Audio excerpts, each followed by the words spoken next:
everyone, it's Lisa from Been There, Got Out. Today we are welcoming back, we've done a few lives together, our friend Chelsea Brooke Cole. She's a psychotherapist and an author and an expert on narcissistic abuse. Here she is. Let me get you in here, Chelsea. Uh-oh. Wait, I don't want to cancel this. Let me try this again. Should be on in like a second. So I'm excited today because Chelsea always has some really awesome information, and this was something that I don't usually see. Hi, Chelsea. Glad it worked. Yes, it's so much smoother this time. We didn't have issues at all. I know. Fingers crossed. Yeah. So I was saying that we've done a couple of lives together, and I'm so glad to always have you on because your information is so valuable. And when I saw the post that you did a little while ago about narcissists on social media, I was like, ooh, this is something we haven't talked about before, and it's a huge issue. So before we even get into it, you want to just quickly introduce yourself for the people who haven't seen you here before? Yeah, for sure. So I'm a licensed psychotherapist, certified partner trauma therapist, author, coach, speaker, specializing in narcissistic abuse, relationship trauma, and also helping introverts and empaths thrive. So most of my work and clients are based around narcissism and understanding what it is, all the types, how to recognize it, and most of all, how to heal from it or avoid it altogether if possible. Well, that's the best scenario, but probably people coming to you have been through it, not as a preventative measure, right? Unfortunately, yes. But I always say, you know, once you've been through it and once you see it, you can't unsee it. So for those who are willing to do the work and heal, you are so much, you're like, that's going to be your superpower, is to notice toxic people. Because once you see it, you know what it looks like and feels like, you are so much more aware of it. Yeah, and that's so important because we find that a lot of people repeat the cycle. That was one of the biggest concerns when we first started doing this, you know, on social media a couple of years ago. People said, I keep dating the same person. Why does this keep happening to me? Yeah, that's a really interesting, and that's why I always start with any of my clients or anyone I work with. We start with figuring out those beliefs, often rooted in childhood, like the foundational structures. There's a reason you keep going back to that same person, and you can understand narcissism, but until you heal the parts that make you vulnerable or susceptible to that type of relationship, then you tend to keep repeating the patterns. Yeah, yeah. All right, well, today let's talk about narcissists on social media. So you had done a post, you know, a few weeks ago about 4 different types of posts that they do. And I wanted you to talk about each of them, but I also had questions about where is the line between this as just typical behavior that people do on social media versus how to tell if it's someone who's toxic. So tell us more about that. Yeah, that's a great question. So the thing about narcissists, or the way that narcissists use social media, is it's always looking for validation and attention. So just like they're always seeking narcissistic supply, and that's the thing, before social media, narcissists actually had to get up, get dressed, go out into the world and seek validation from work or family or friends. Now they can just sit at home and literally get likes and comments and validation all day. So we have to think about the way that narcissists are on social media. The reason that they're posting the types of posts that we'll get into, it's always seeking either to start conflict, maybe to start drama, to get some attention, validation, to get people to say, oh, we love you, this is so amazing, you know, so glad to see everything you're doing, this is great. Or if we see those victimhood posts about how life's unfair and how, you know, no one's treating them well or life isn't going well. I mean, people from, you know, who have kind hearts and want to help and have the best of intentions will post things and say, we love you, you know, we're supporting you, don't let it get you down. And that's all the narcissist is looking for. They're not really looking to improve their situation or, you know, for real advice or real help. They're just using social media as a way to further their narcissistic supply, seek validation, seek attention. Yeah, definitely. I'm still like, how do you tell though? How do you know when it's, because I think people, a lot of people still do use social media for validation. So where is that line drawn? Yes, that's a good question. Well, again, it depends on the types of posts and how often you're posting certain things. Like, you know, all of us will occasionally share things about we got a promotion, or the vacation we go on, or being proud of our kids, or something that went well, or a cause that we're concerned about. But it doesn't take up all of our social media, and the way that we say it is different. So while narcissists, might post something about how they got such an like life is going so amazing for them, whereas the rest of us will say, so grateful to have this happen in my life. We're so grateful to be able to have this time or to spend this time together on family vacations or whatever. But it's not in a braggadocious or arrogant kind of way. It's just in a, hey, we're really grateful to be able to do this. This is what's going on in my world or my life. And they're also equally as engaged with other people. So they're not just on social media to post about their own things, but they actually engage with others as well. Oh, see, that's interesting. All right. So tell us about a couple of those posts. I saw there's one called the entitlement post. Mm-hmm. What's an entitlement post? Yeah, so that's kind of what I was just referring to is it's a narcissist way to try to convince you that they have the perfect life. So it'll be like the picture perfect family holiday photos, lavish vacations, anything that is kind of swoon worthy, where they want to evoke envy or jealousy from other people, because narcissists themselves tend to be. Sorry, hi, Kit wanted to say hi. we have a lot of cats that sort of like get into these interviews. Yes, that can happen. Happens all the time. You'll see him in the background. So yeah, they want to evoke jealousy or envy from other people. So these are the kind of posts that just seem like, wow, they just have like the perfect picture perfect kind of life. And you'll see those posts quite a bit, especially from the grandiose and communal narcissists.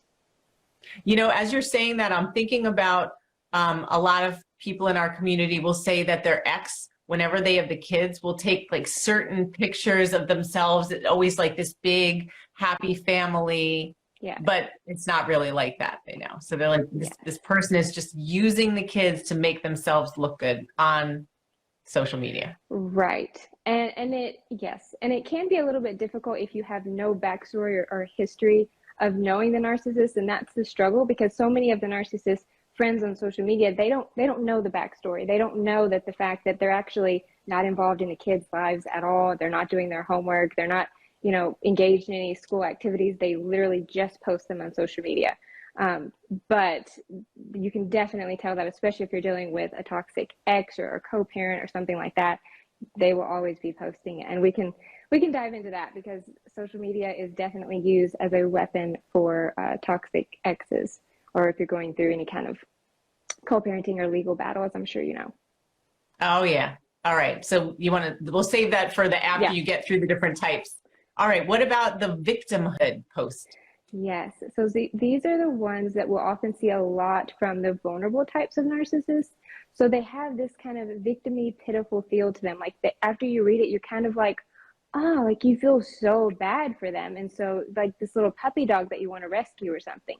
And so a lot of times those posts are intended to get people's attention, validation, support. Like, we're so sorry you're going through this. We love you. Call me if you ever need me. We'll go out. We'll meet up. We'll do this. And so you'll see a lot of like comments that are evoking people's attention or wanting to get people to feel sorry for them. Yeah. Are there certain topics that people tend to do victimhood posts about in particular? It really just depends. But the point of them is that it has a framework of like life is unfair. And so it's not like, some people might post, I'm going through a difficulty, would appreciate prayers or appreciate something like that. Occasionally we do that. But narcissists, they have a way of, after you read it, you feel almost like compelled to reach out to them, to check on them. And even when you do offer support, it never takes, it doesn't change anything. They're just like, they give you more to feel sorry about for them, basically, more reasons that you should feel sorry for them. So it just always grows into more and more reasons that life is unfair or just not treating them right. As you're saying this, I'm thinking that I think I've fallen prey to someone in particular, not recently, but I'm looking back and being like, everything was always wrong. I did feel compelled to reach out. I did donate some money to this person to Yep. help their really ill Yes. relative. And I'm thinking, oh no. I know. And by the way, and then they cut contact shortly after that. So I'm like, Right. What's that about? And you bring up an interesting point. Narcissists will use social media as a way to gain money, GoFundMe pages and things like that. And again, it always has this, after you read it, you're like, oh, like you feel so bad for them. And they'll often use their kids in those posts or something like, me and my kids were just struggling, such and such, or they'll use something that's just like, you feel like a bad person if you don't reach out or you don't, help them in some way. So yeah, they'll use anything. yeah. And as you're saying this, I'm I'm thinking one of the things that we notice, and I'll probably get into it a little more later because I don't want to interrupt the flow of going through the 4 posts, is like people who it's like, nobody ever listens to me. Like I've tried all of these things and nothing works. Right. Yeah. And so that's what I mean is like narcissists are like a black hole that you can just pour your support and your care and your money and your attention into, but it never helps. But I always tell people, be really cautious or be aware of when you help someone, what do they do with that? Do they take it and like build on it? Because we can all be down at some point. Like we could all use help. So no shame in that.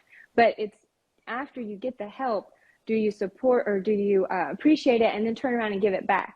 Like, do you take that and build on it? Narcissists, they just always have the next thing. So you just keep helping and you're in this cycle. And that's a lot of times why people feel stuck too, because they thought, oh, I'll just help them through this or give them a little money here, give them some support here, and thinking that it's going to get better. It never does. Absolutely. And this is definitely not just on social media, obviously. No. No. Social media is just a platform to reach a lot of people at once. Yeah. Yeah. All right. What about the contemptuous posts? Yeah, so all narcissists, regardless of the type, are very contemptuous. And so they have this kind of like snarky, really cruel feel to them. And what's interesting about these posts is sometimes narcissists will try to cover them up with humor. So they'll say something that is really contemptuous, snarky, kind of like cruel and baiting, like triggering, like must be nice to have everything handed to you. I wish that I didn't, like the rest of us have to work so hard for what we get. Or don't you hate it when, you think you have friends, but then when you really need them, they're not there for you. So it's this kind of like passive aggressive and you're like, oh, what happened there? But social media is an inappropriate place for that. So if you have an issue with someone, we go to them, we express our emotions to them. We shouldn't use social media as a way to express our contempt or upset about something. But narcissists tend to be very emotionally immature. So they'll be, 30, 40, 50 years old posting what you would expect like a 12-year-old to post. And so it's like really resounding with me because there's people in real life too that, yeah, very, like I said, Chelsea, very enlightening every time we have a conversation. Yes, yes. And so going back to, like I said, it'll be very passive aggressive, like honestly cruel, but then I love when they put the crying laughing emoji with things. So they'll say something like I said, must be nice to have everything handed to you. At least I'll be able to, take pride in what I do because I work for my stuff.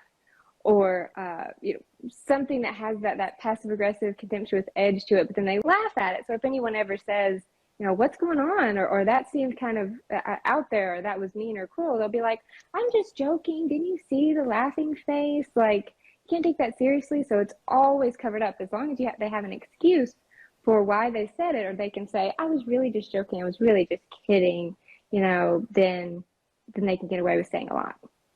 Right. And that's what they do in real life too, where they'll say something really mean and then they'll laugh. And then if somebody has a reaction, like a normal hurt or shocked reaction, they'll say, why are you being so sensitive?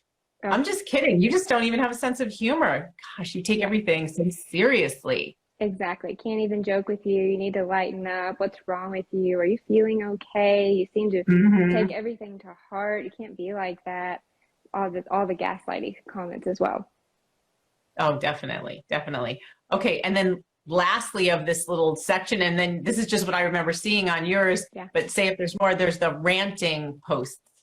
Yes. So these are the kind where it almost feels like the narcissist just picked up mid-sentence and just like went on a little rampage.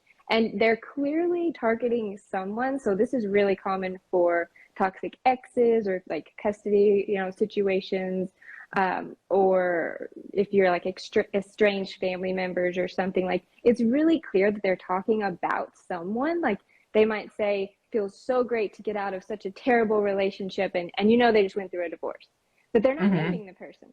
And Right. so they'll just start off mid-sentence talking about something, and you're like, I wonder what just happened. Like you feel like you missed the story, but they clearly wanted whoever they were targeting to know that they're talking about them, but Hmm.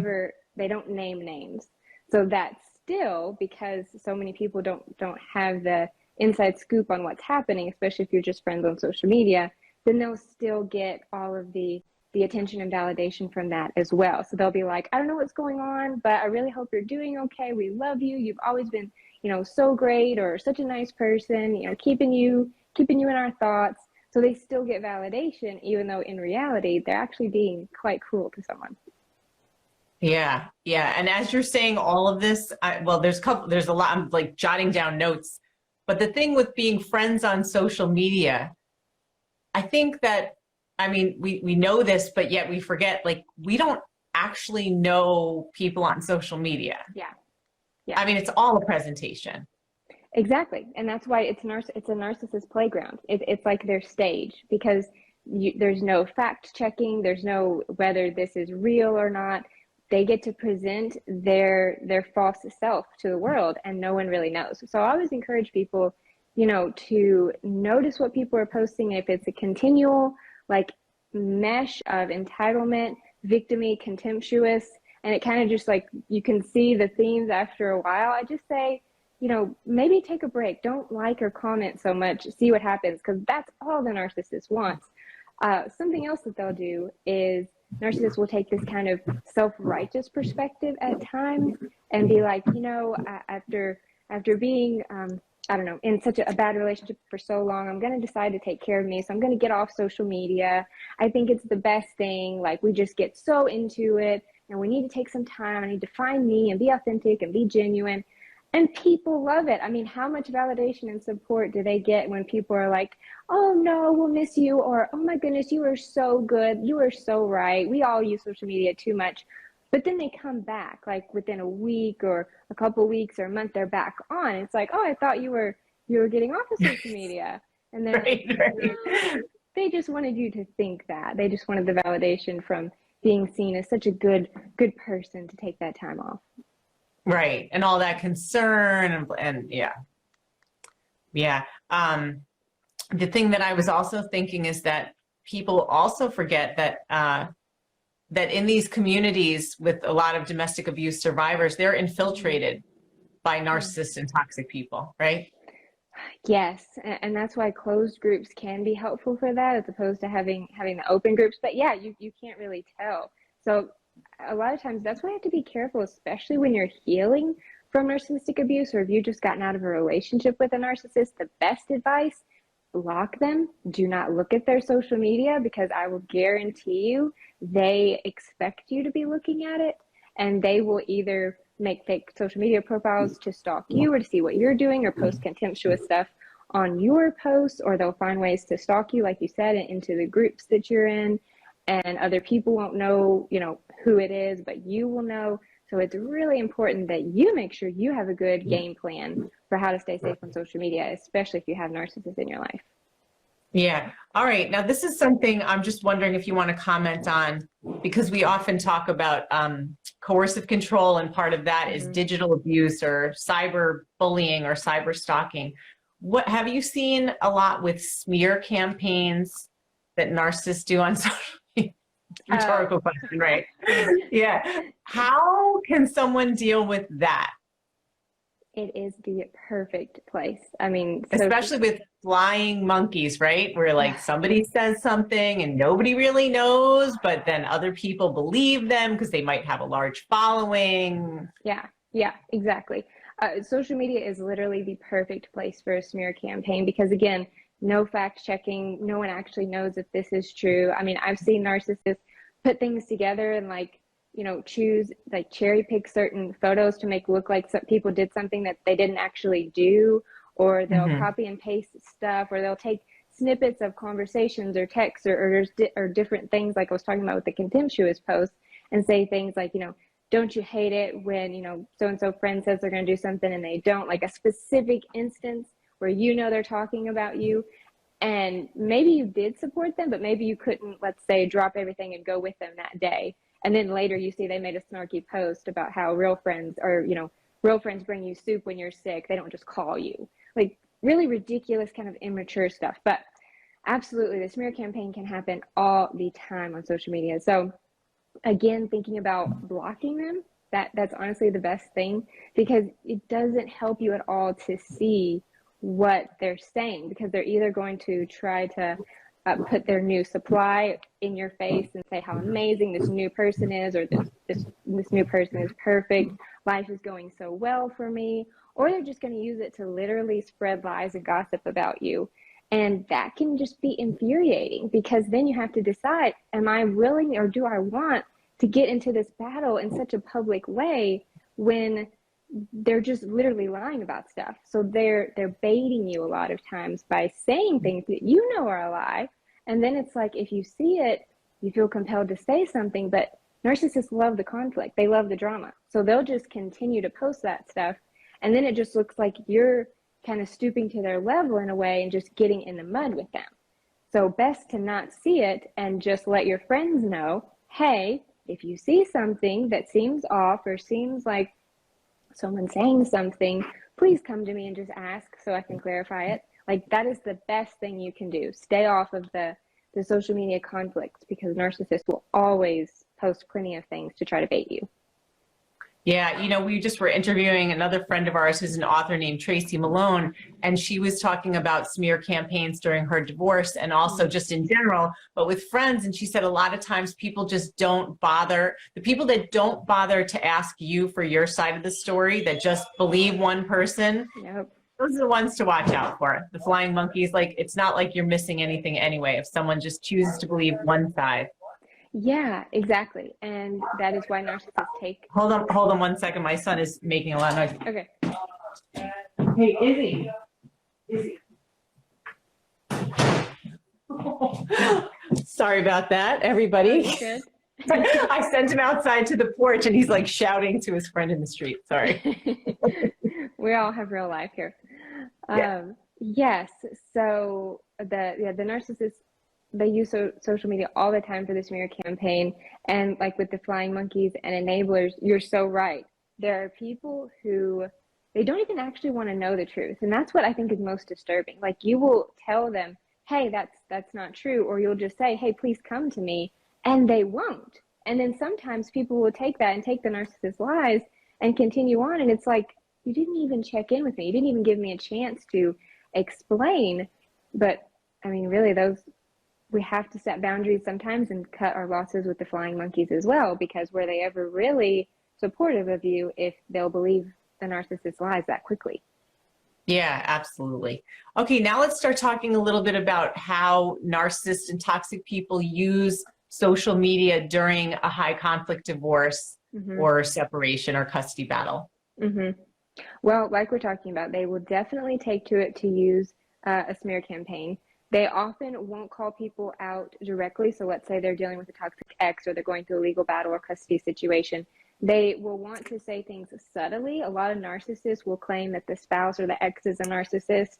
So they'll make comments about how, you know, they just got out of an abusive, 10, 20-year relationship, how much better they feel, how they didn't know how much they were being manipulated and abused until they got out of it. And then, like we were talking about, they will definitely use the kids.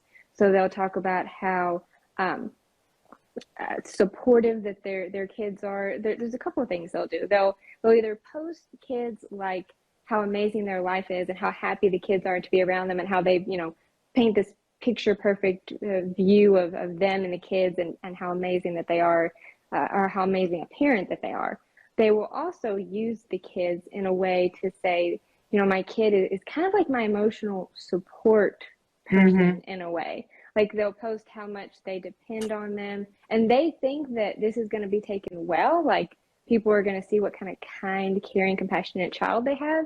But if you think about it for a moment, it's like your kids shouldn't be the person that you turn to for your emotional support. Friends, family, sure, but it kind of gives you that weird, how much are you really depending on your child to get through this? Because it should be a separate issue, but of course narcissists struggle with boundaries, so of course they're bringing the kid into all of the drama. But that's something else that they'll post. As you're talking, it's so hard. Like I'm thinking, this is so insidious because this is what like parts of it a normal person might do. So how do you actually know that who's the victim and who's not? It's very, very tricky. And so I think what you said before, where you really have to, just like in every other part of life, you have to look at this behavior over time. It's not just one post here that will say, oh, that must be a toxic person or that must be a victim. It's that you really have to pay attention over time to see. Yes, to the patterns for sure. And I think some of the differences, especially with the custody battle and stuff, is are the posts focused on how the child or how the situation is impacting them versus genuinely being about the kid or the vacation or whatever you're doing. So for example, you might post something that says, you know, so grateful we were able to go on this family trip. The kids had a great time. We were able to do this. And you don't get any sense of feeling about it. You're just like, oh, I'm so glad they had that fun time. You don't feel like it's over the top language. You don't feel sorry for them after reading it. You don't feel like that they were kind of being victimized within the post. So that's something to pay attention to as well, as how you feel after reading it. Do you feel compelled to provide them with tons of support and love and like validation because the way they wrote the post evoked kind of a guilt trip? Or do you feel that the post was made in an entitled, almost arrogant kind of way? Narcissists always have a way of evoking a certain kind of emotion from us, whereas regular typical social media posts, you just read it and you don't think much about it. You don't feel like they're trying to get anything from you, like a like or a comment or support or validation or anything. Yeah. Yeah. So it's like, it's not that you're not affected, but it's not you're really affected. It's hard. I'm going to Yeah. start paying more attention to social media posts just to analyze Yeah. them. Yeah, especially. And like you said, it is a pattern. There's some things we can't know per se if we don't, you know the person in real life and know what's going on. But it's definitely a pattern. And narcissists often use social media only when they need validation or support. So like I said, it's a kind of a Ferris wheel of entitlement, victimhood, contemptuous, ranting posts. Whereas a lot of people will just share normal stuff, things that aren't really emotionally related. They'll share something they like, a dinner they went to, a new movie they saw, something they're doing that weekend. It's just Like very, neutral stuff. yeah, Just like neutral, like neutral. this is what I'm up to. Like I'm not trying to make you feel anything. Just here's Exactly. what's happening. Right. Yeah. Yeah. So it's just like facts. This is what I'm doing this weekend. This was a great movie I saw. This is a new book I read. Um, or even posting something nice about someone else. It's not that Ferris wheel of entitlement, victimy, contemptuous posts. Yeah, interesting. You know, I took a little note before we even came on today because I was thinking before about sometimes before we do like a call with somebody, we sort of feel if Mm-hmm. if there's warning signs or during a call.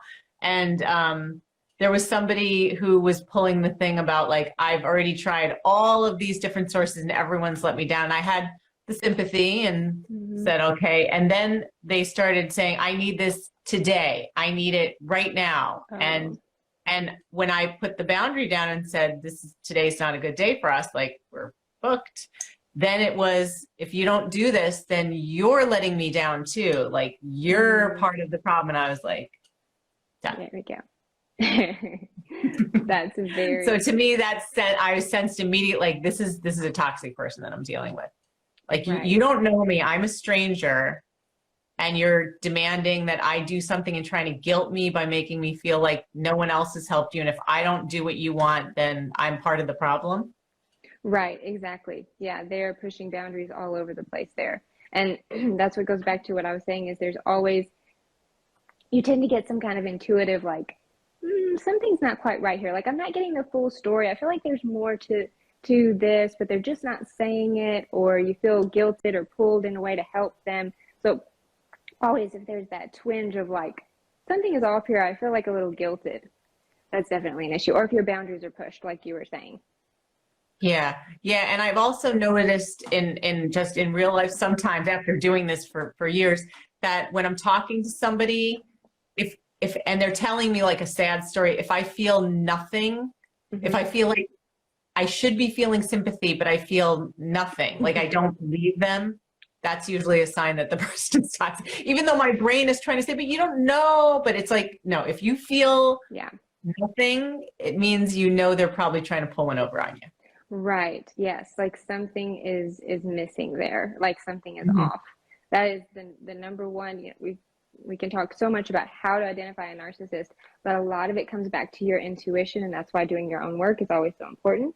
But the stronger you can get in tune with your own intuition, I don't know anyone that looking back that hasn't said, I saw the signs or I felt something, but I just ignored them. Like almost everyone looking back on talking to a narcissist, engaging with a narcissist, being in a relationship with them, they say there were some red flags, there was something that didn't make sense, but I just gave them the benefit of the doubt. I just kept going. I just justified it. I thought it would get better. I thought it would change. So that's what I'm encouraging people to pay attention to before it happens.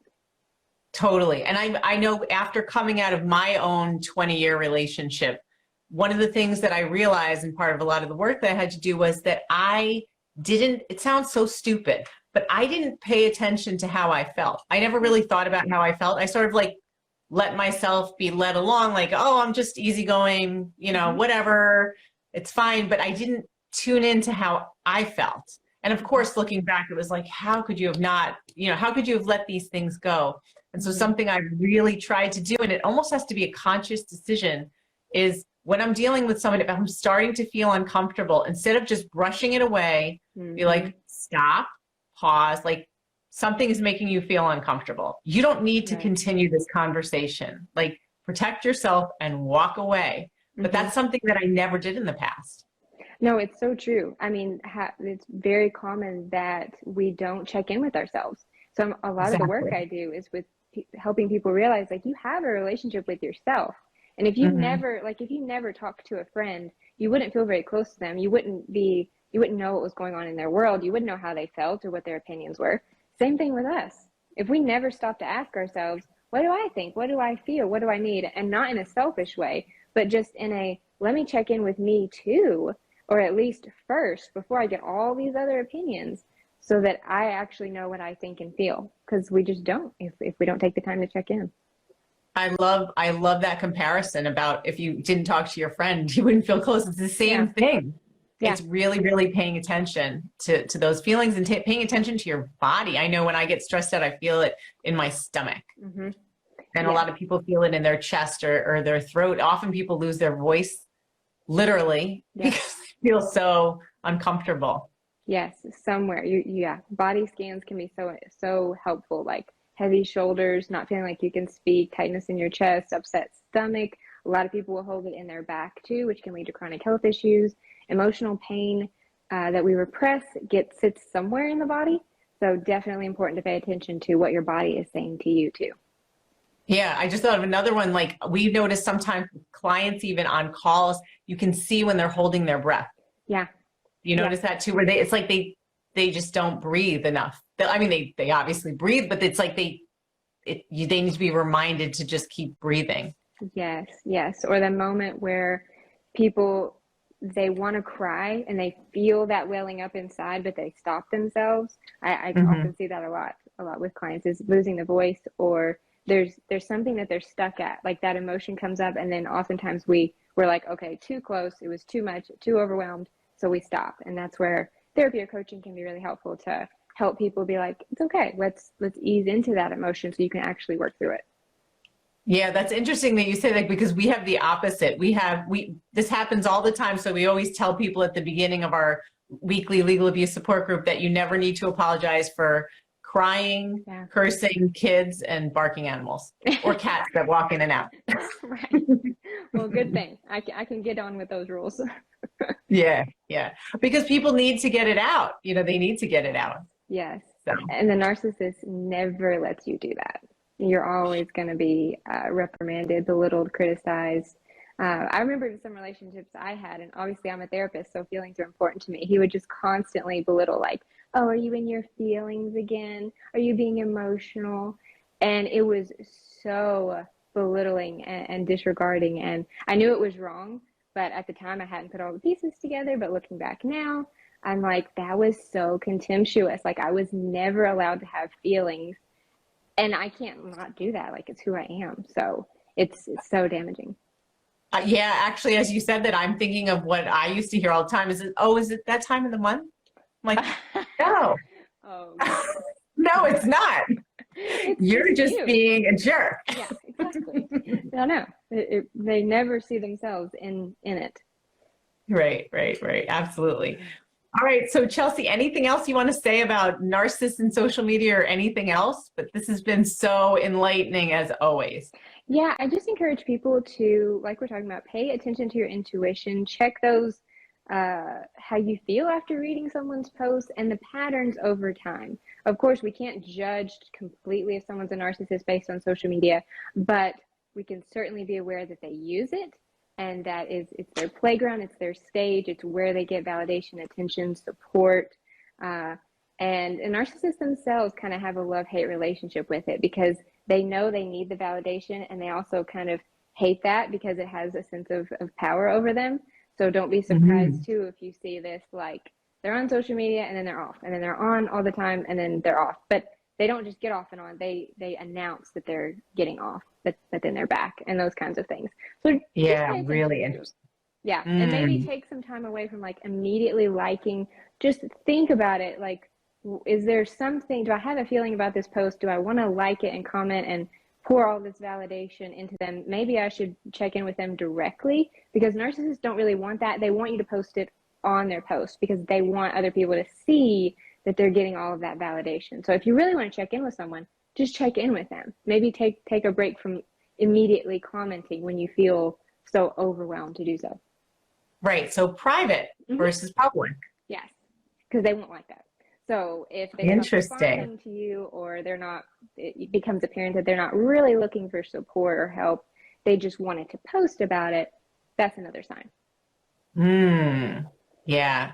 Well, this has been excellent, as I knew it would be. Yeah, well, thank you. I always enjoy talking with you guys. Yeah, same, same. So we'll catch up later. And to everyone, thanks for coming on. And we're going to post the recording right after. And then clips on TikTok, etc. Yes, yes, definitely. Sounds good. All right. Thank you. All right. So we'll catch up with you soon. All right. Okay. Thanks, Chelsea. Bye. Bye.